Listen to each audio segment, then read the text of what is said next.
à faible intensité. Pour employer une expression triviale, pourtant due à la plume d'un savant, un tremblement de terre, c'est la croûte terrestre qui se met à vibrer un peu à la façon de la peau d'une vache quand une mouche vient la taquiner. Mais ce qui nous intéresse, c'est de connaître les causes des secousses telluriques. Et en voici deux. Premièrement, une cause naturelle et physique. Comme la peau d'une vache tremble sous l'effet d'une irritation, de même la croûte terrestre vibre sous l'effet de certaines irritations.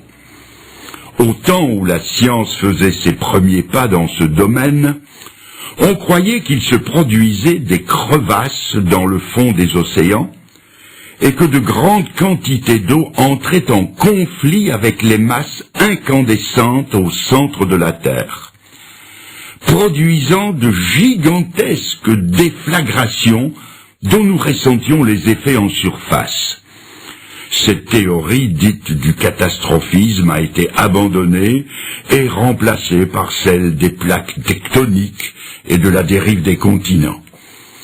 Pour plus de renseignements, prière de s'adresser aux travaux de l'éminent volcanologue que fut le regretté Haroun Tazieff. Voici un court extrait de ce qu'il écrivait dans un journal de la presse helvétique. Je lis. 100 000, 500 000, 1 million de morts en l'espace de quelques minutes. Imaginez-vous que cela puisse arriver autrement que par le déclenchement de quelque absurde guerre nucléaire? Non, sans doute. Et vous avez tort. Vous avez tort car l'évidence géologique a fini par me convaincre que jusqu'ici l'humanité a eu une chance prodigieuse et que les catastrophes de Pompéi et de Saint-Pierre de la Martinique ne sont rien à côté de ce qui l'attend. Il y a aussi une deuxième cause, d'ordre spirituel, et c'est celle qui va nous occuper à présent. Les tremblements de terre sont des phénomènes naturels, par lesquels notre attention devrait être attirée sur des faits d'une valeur spirituelle très importante. La Bible nous en parle à plusieurs reprises. Et je vous lis ces paroles que je trouve dans l'évangile de Matthieu au chapitre 27 et à partir du verset 50. Nous sommes dans la finale de la passion du Seigneur. Et je lis que Jésus, en croix donc, poussa un grand cri et rendit l'esprit. Et voici, la terre trembla. Les rochers se fondirent. Le voile du temple se déchira en deux depuis le haut jusqu'en bas. Le centenier et ceux qui étaient avec lui pour garder Jésus, ayant vu le tremblement de terre et ceux qui venaient d'arriver, furent saisis d'une grande frayeur et ils dirent « Assurément, cet homme était le Fils de Dieu ». L'événement que je viens de lire est le centre de l'éternité et d'une portée universelle au sens le plus large du terme. De quoi s'agit-il? De la mise à mort de 3 condamnés. Et le fait eût été sans importance et ne serait jamais parvenu jusqu'à nous si l'un des 3 n'avait été le Fils de Dieu. Toutes les puissances du ciel et de l'enfer étaient dépêchées en observation autour de la croix. Jésus-Christ livrait au prince des ténèbres la bataille décisive qui allait lui ravir la suprématie sur l'enfer et sur la mort. Le salut de centaines de millions d'âmes était en jeu, le salut de mon âme et de la vôtre. D'un côté, il y avait Jésus-Christ, qui venait pour expier les péchés de tous ceux qui croiraient en lui. De l'autre côté, il y avait Satan et ses émissaires qui, sachant que leur défaite s'approchait à mesure que s'approchait la mort du Seigneur, tentaient de le dissuader de poursuivre son œuvre en l'incitant à descendre de la croix par ce défi « Si tu es le Fils de Dieu, descends de la croix ». Si par sa mort, Jésus allait, comme il est écrit, goûter la mort pour tous ceux qui désormais mettraient leur confiance en lui allaient échapper à la puissance du prince de la mort et lui glisser entre les doigts. Et comme Satan est le plus implacable ennemi de la race humaine, tous ses efforts se sont concentrés sur le Fils de Dieu pour essayer de le détourner de son but. Au paroxysme de la souffrance, il s'est bien écrié « Mon Dieu, pourquoi m'as-tu abandonné ?» Mais il a tenu jusqu'au bout, jusqu'au moment où le cœur a cédé et où, ayant poussé un grand cri, il rendit l'esprit.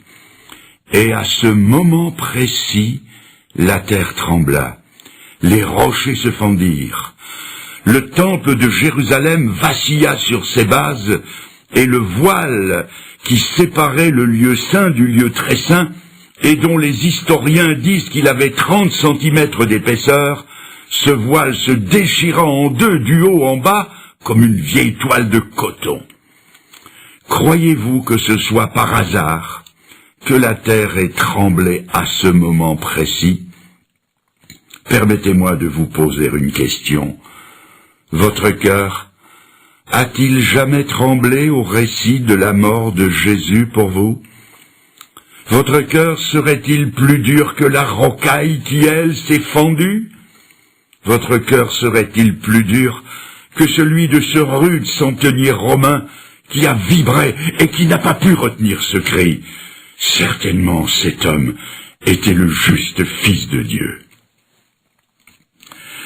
Je vous lis à présent, et je tourne la page de la Bible du chapitre 27, je passe au chapitre 28 de l'évangile de Matthieu, je lis « Après le sabbat, à l'aube du premier jour de la semaine, Marie de Magdala et l'autre Marie allèrent voir le sépulcre. Et voici, il y eut un grand tremblement de terre, car un ange du Seigneur descendit du ciel, vint rouler de la pierre, s'assit dessus et dit aux femmes, « Pour vous ne craignez rien, je sais que vous cherchez Jésus qui a été crucifié, il n'est point ici, il est ressuscité. » Nous sommes ici au premier jour de la semaine. C'est le 3e jour qui suit le sinistre vendredi de la crucifixion et de la mise au tombeau. Le corps sans vie du Seigneur a été descendu de la croix et déposé dans le tombeau d'un certain Joseph d'Arimathée. Une garde a été postée pour s'assurer que le corps resterait bien dans le sépulcre. Dès avant l'aube, 2 femmes se rendent au tombeau. Leur âme est comme l'ombre qui les entoure. Leur maître bien-aimé en qui elles avaient espéré était mort. Elles distinguent les gardes qui sont de faction autour d'un tombeau dont l'ouverture est scellée d'une lourde pierre. Elles apportent des aromates pour embaumer son corps, mais comment vont-elles faire? Savent-elles au juste ce qu'elles sont venues y faire?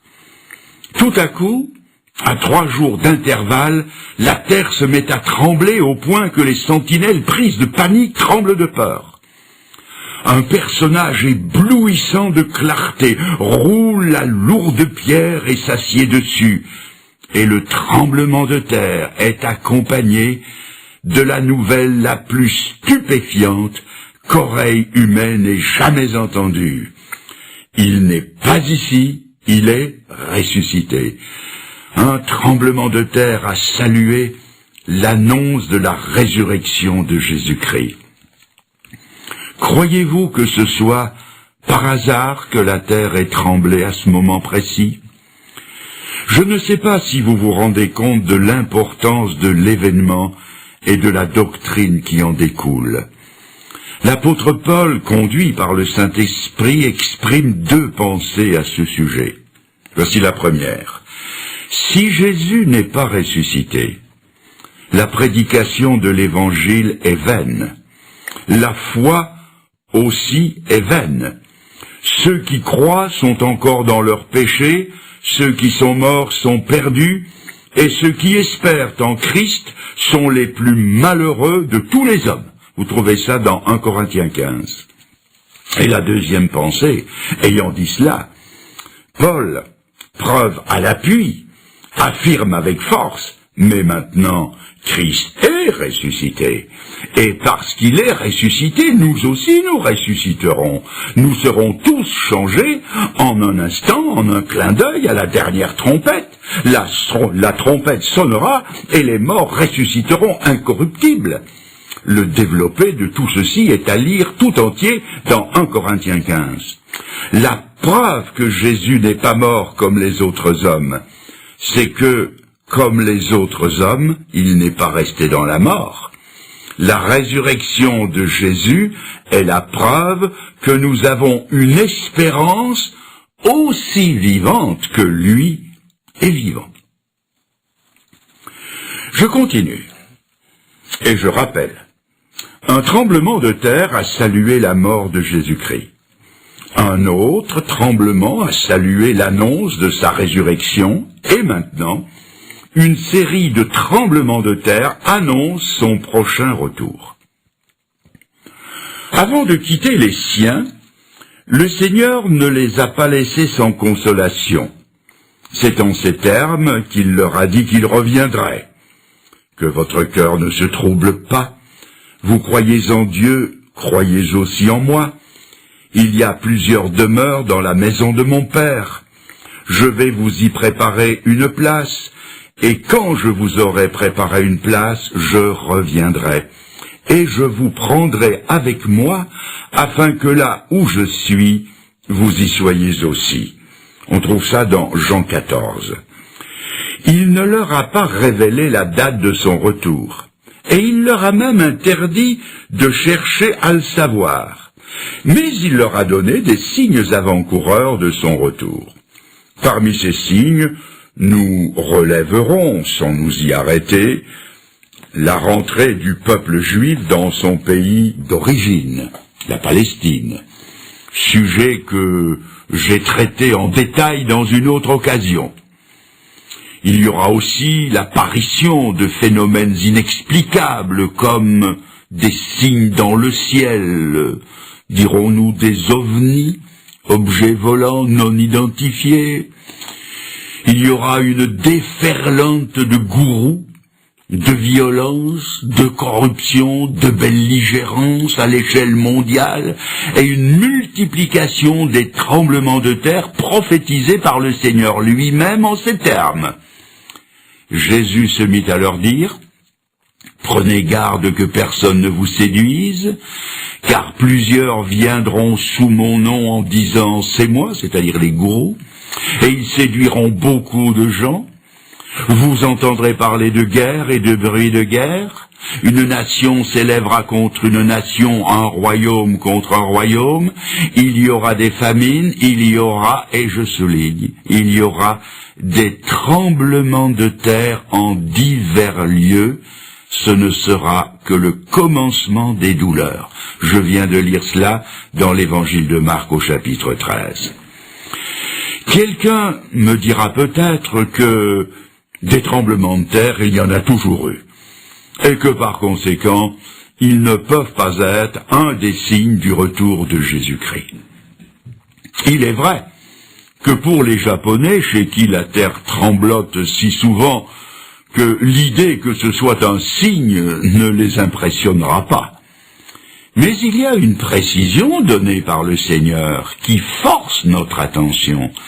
Il a parlé de secousses telluriques, non seulement sur une ligne de faille où l'écorce terrestre présente des faiblesses, mais il a précisé que cela se produirait en divers lieux. Et nos savants reconnaissent d'ailleurs que ces phénomènes se généralisent un peu partout sur la surface de notre globe. Suite à une secousse sismique importante au Maroc, j'ai relevé ce commentaire d'un spécialiste: le Maroc n'est pas un pays où la terre est fréquemment secouée. En me fiant aux déclarations de la Bible, que je tiens pour inspirées de Dieu, j'ai entrepris une collection d'un genre nouveau. J'ai guetté